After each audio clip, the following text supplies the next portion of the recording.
Hello, loves. It's your girl Reese Reviews. Welcome home. Where today we're going to be discussing Love and Marriage Huntsville, Season 8, Episode 12, Martelling Tales. Let's get on into the video. We open up this episode with Stormi and Courtney. They have finally moved into their 30,000 square foot warehouse and they are doing the logistics and packing everything up and getting things in order. But between time, they needed to stop and have a little chat about what they got to do and what's to come. So Stormy's basically saying how excited she is about being in the warehouse and, she's really happy about all that they have to do and all that's coming to Canvas Beauty. She also talks about TikTok and how she's setting up to go to do an 8-hour live, in which we do know that that did end up being successful. So congratulations to Stormi for making 1 million and being the first to do so on that live. TikTok flew out her and her affiliates and they got things going, and they were going to be in the process of doing that. As she's speaking to Courtney, she then says that Martell did come down to the warehouse, the older warehouse, looking for Courtney. And Courtney's like, well, what did he want to talk about? So she's like, I'm not really too sure, but I started talking to him and, he was telling me that he liked the gala and how everything came out. And then I mentioned, Ken and Trish modeling or whatever. And he was like, yeah. Then he kind of basically told me that Trish been to his house a couple times. I wanted to know why the vibe was so weird, and that's what he said. Did you know about it? Courtney's like, no, I ain't know about that. He ain't never say nothing about going to the house. He did say that they did talk. When we all met up, he said that they did talk. It was nothing serious, but he never mentioned nothing about going to the house. And he's like, well, that's not my business. Stormy's like, it's not my business either. It just fell in my lap. Pretty much, they basically gonna stay out of it. Stormy did want to know why Martell would tell her something like that, because that kind of puts her in a pretty awkward situation.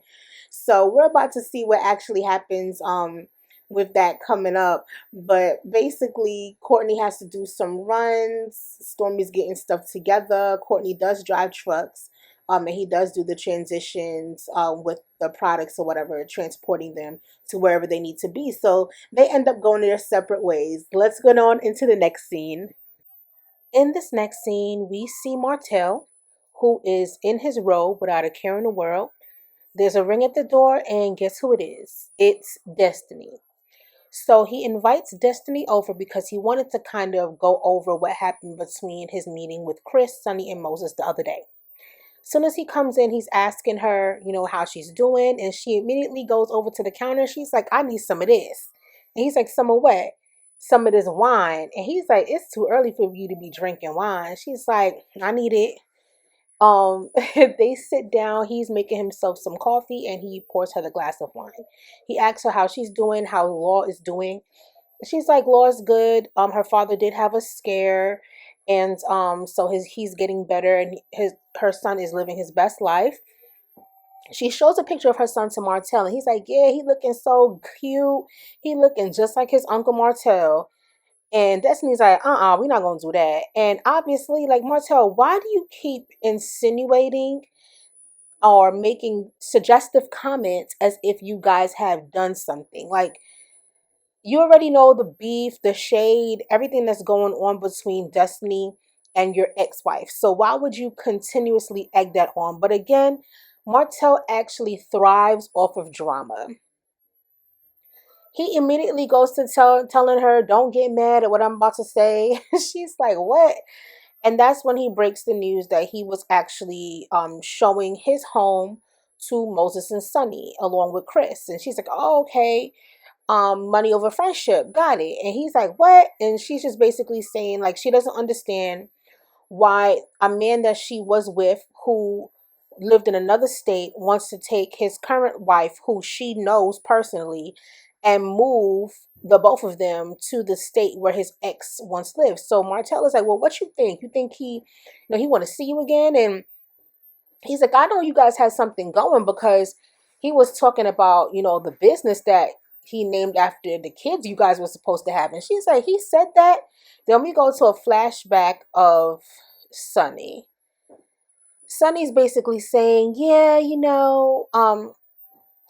did have that name. And Martell asked him what was the name of the business. He said Justice and Law Logistics. He's laughing about it because obviously Law is, the name of Destiny's son, and Justice was the name of the baby that they planned to have together.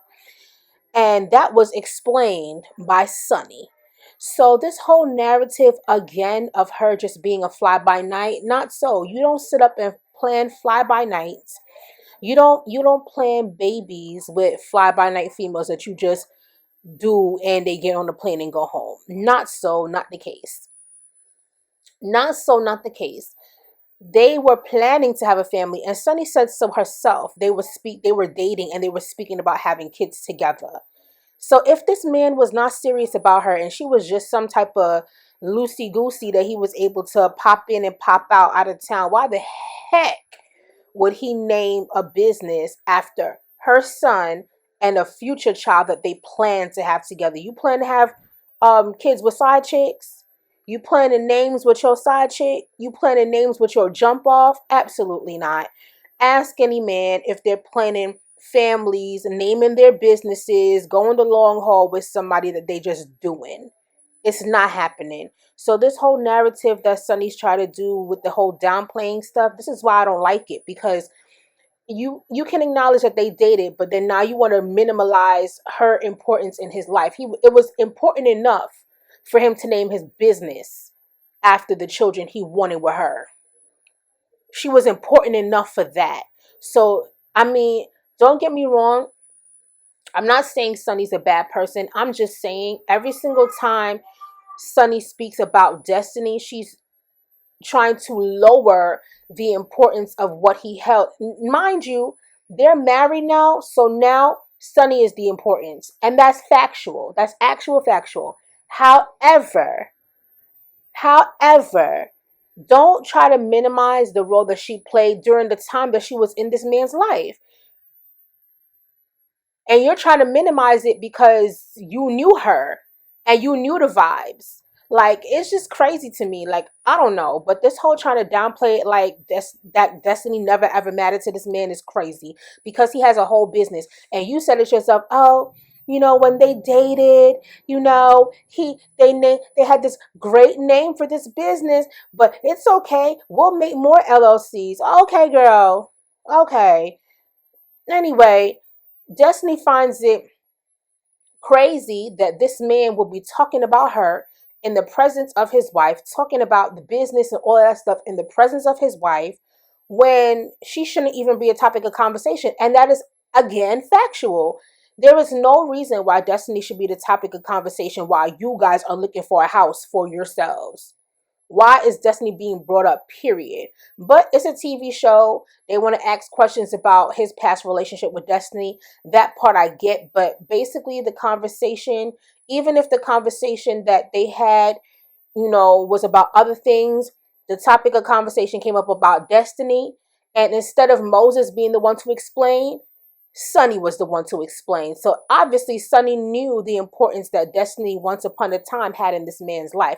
Whether it was once upon a time, today, last night, last week, years ago, it does not matter. At one point, it was valuable enough for him to name his entire business after their future kids. And Martell says he thinks that Moses wanted the both of them. And Destiny's like, oh, like you? Then this man gonna have the nerve to say, everybody need a side chick. Like, Martell, what the heck? He's so annoying. Anyway, I'm just gonna move on to the next scene. In this next scene, we see Destiny, and Destiny is going to the gym. Of course, she has to get trained. She's been stressed out with everything that has been going on, and who better to work out with than Trish? So she meets up with Trish. She starts her workout. They start getting a burn in, and then during the process, in walks Stormi. It's so funny because all of them are literally color coordinated in black and pink. But Stormi is like, I'm not working out today. I'm not in the mood. I just came from LA. I did a thing with TikTok. We're in the process of moving. I'm tired. I'm not working out. So she just there pretty much to catch up and for moral support. So the girls are talking, and Stormi's basically saying that TikTok had things rolled out for her. She had to do a little bit more than what she expected in LA. Destiny says that she misses LA, and the topic of conversation was brought up to Trish about her situation with her husband Marquez and the situation with her boyfriend Ken. So she pretty much breaks it down. She spoke to her husband Marquez about the situation, and she's basically like, look, he had his shot. We went through some things, and a good point that Destiny brought up is, well, you guys been separated for this long, but your divorce has never been finalized, so you guys are still there. What is it that you can't fix? And that's a great question. And the response that Trish had was, he wasn't there for her. And because he wasn't there for her, as the time progressed and the time went on and the time moved on, so did she. And so Stormi's like, okay, so, you know, does he want you, like, what did he say about it? And she's like, you know, he said that they didn't get a chance to talk. So Stormi's like, oh, okay, so he wants you back then. Because if he's saying we never got a chance to talk, that's saying I want my shot. And Trisha's like, well, you know, he had that chance and he didn't take it, so she's moved on. If he wanted that chance, he should have had that a long time ago. It was well over 2 years. As we go on into the conversation, we just fast forward to the point, because it's pretty much they just had girl talk. We fast forward to the point where Stormi's like, well, you know, Martell had came over to the warehouse. He was looking for Courtney and he didn't see Courtney, but I had spoke to him, and he talked about you. And then Destiny's like, hey, what? Like, she's kind of flabbergasted. She's kind of flabbergasted, like, what's going on that I missed? And Stormi's like, oh, okay, you didn't know. Stormi goes on to reveal that Martell basically said that, or implied to the fact that he has been in an intimate type of setting with Trish because Trish has been at his house. He never said they were intimate, but if somebody says, oh yeah, you know, she's been in my house a couple times, you're a single man, she was a single woman, what would she be doing at your house? Exactly. So Trisha's like, what? I didn't say that. And Destiny's like, wait, what is going on? Like, when was this? What happened? And so basically, Trisha's like, she never made it to Martell's house. And Destiny's so confused. She's like, what in the world is really going on? So Trish pretty much broke it down like this. Her and Martell was talking in the DMs on Instagram. Destiny wanted to know how long ago it was. She said it was about 4 years ago. Now, I want to kind of bring it back to the situation at hand, because she said this is about 4 years ago. But Martell was like married around 4 years ago, right? To Melody, because they got divorced not too long ago, right? Okay.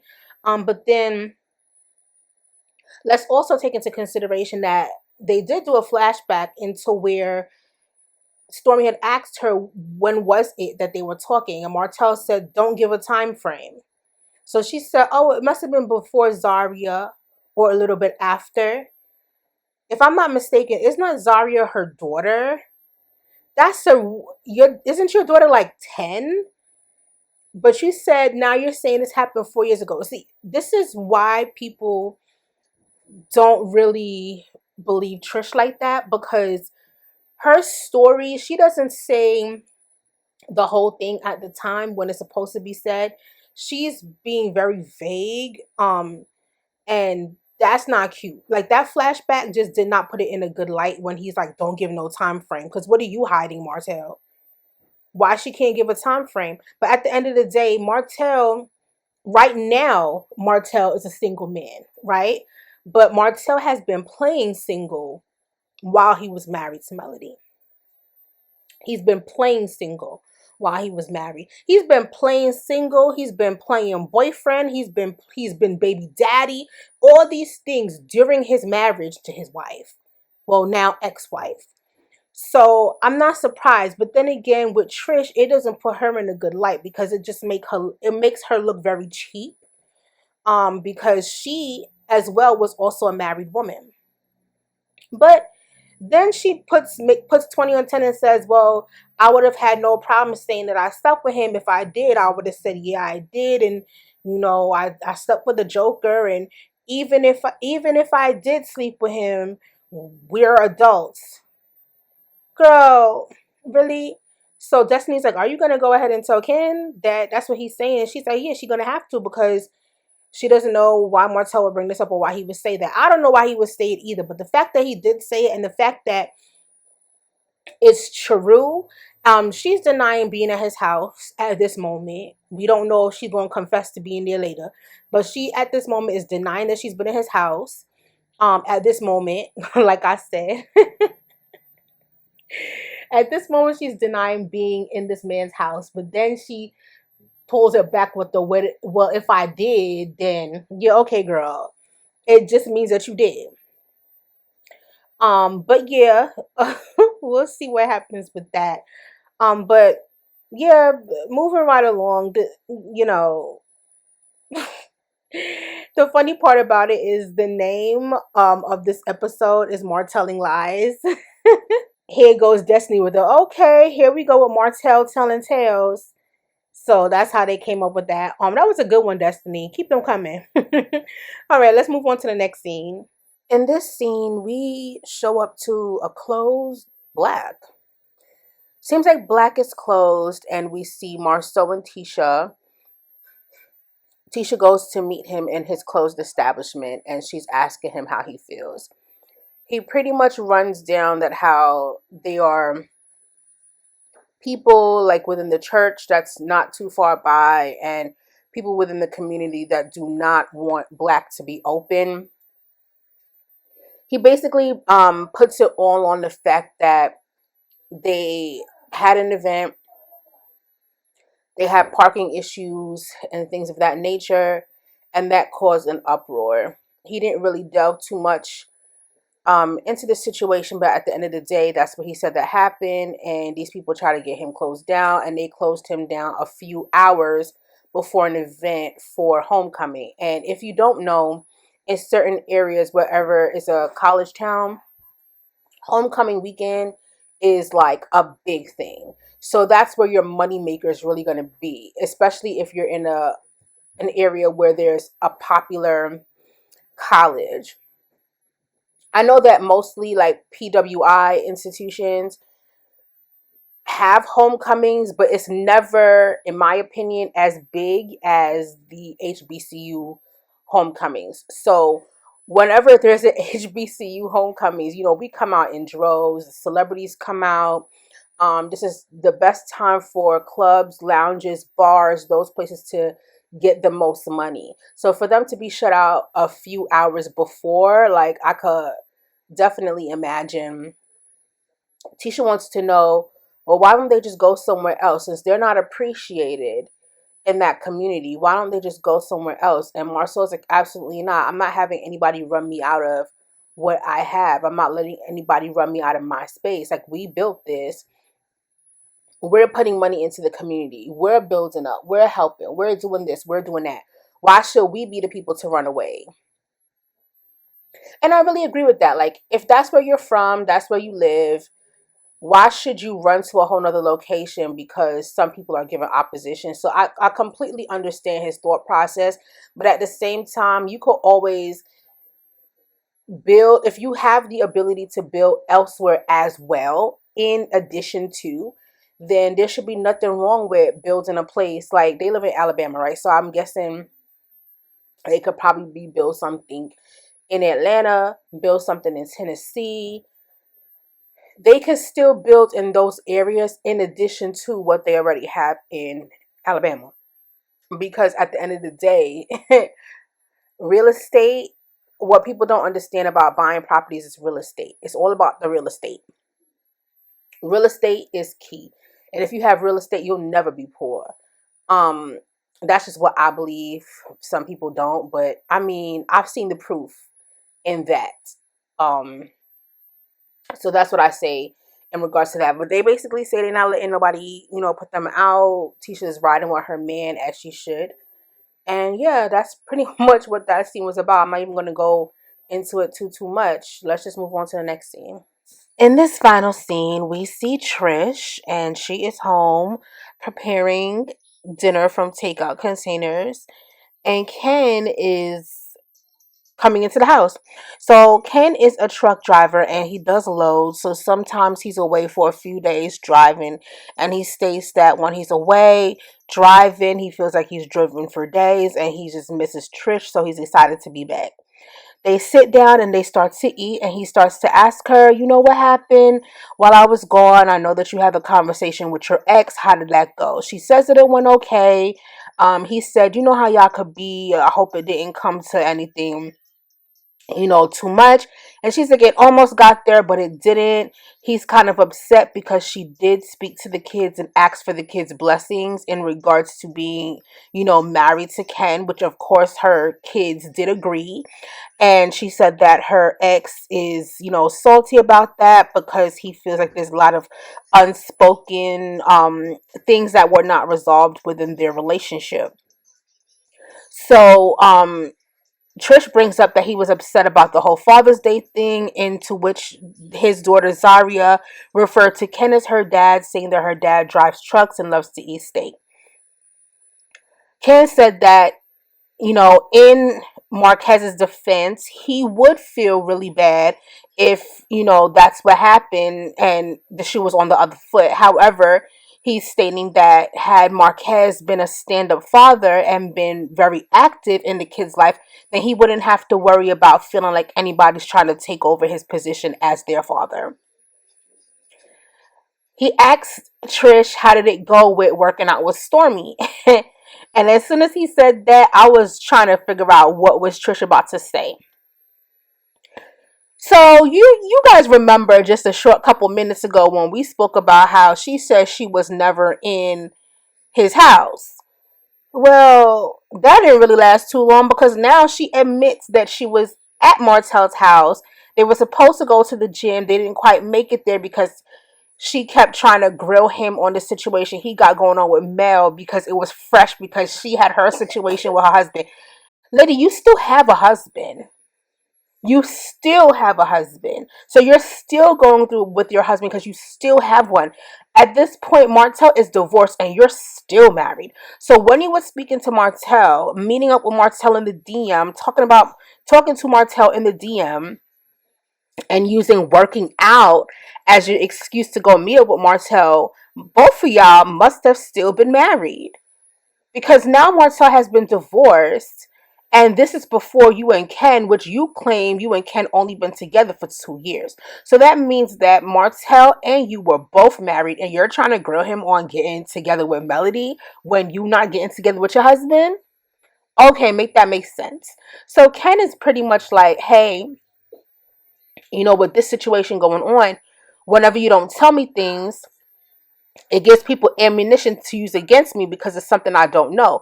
Imagine me talking to this man, and all of a sudden, we have a disagreement, and he's like, well, that's why your woman was at my house. I'm going to feel slighted. And I completely agree with Ken. But at the same time, I just feel like it's the hypocrisy of it all. Because there's no way, like, y'all are right in this situation. Everything just sounds so crazy to me. Ken then tells her, oh, that gym stuff is a bunch of BS. Really? But ain't that how y'all met? Oh, okay. He goes on to say, oh, the gym stuff is a bunch of BS. Any woman that's asked me to train them, want me to train them, and then train them, meaning in the bedroom. And you guys met that way. So it's BS. So that just makes me feel like Marquez definitely is onto something when he says that y'all been talking and you been wanting to get together, and it was not a platonic type of situation because Ken, like you admitted to, the whole gym stuff in your DM is BS. I can't even make this up, y'all. Anyway, she says that she should have communicated, and because she's a private person, she doesn't communicate. It leaves room for people to speculate their own things, which is accurate. But at the same time, it's like y'all wasting time. Like, and the whole infidelity thing just seems like a common thread. And I don't know. Love and marriage. I mean, I see there's lots of lust. Maybe it should be lust and marriage and divorce or something like that. I don't know. But what did you guys think of this episode? Let me know in the comments down below. Do you think the whole situation with Ken and Trish is valid? Do you think they've been talking like Marquez said? Or do you think that, like they weren't? Like, do you think that they're being honest about their storyline? Let me know in the comments down below. Let me know what you think about this episode. I will see you guys in the next one. Until next time, bye.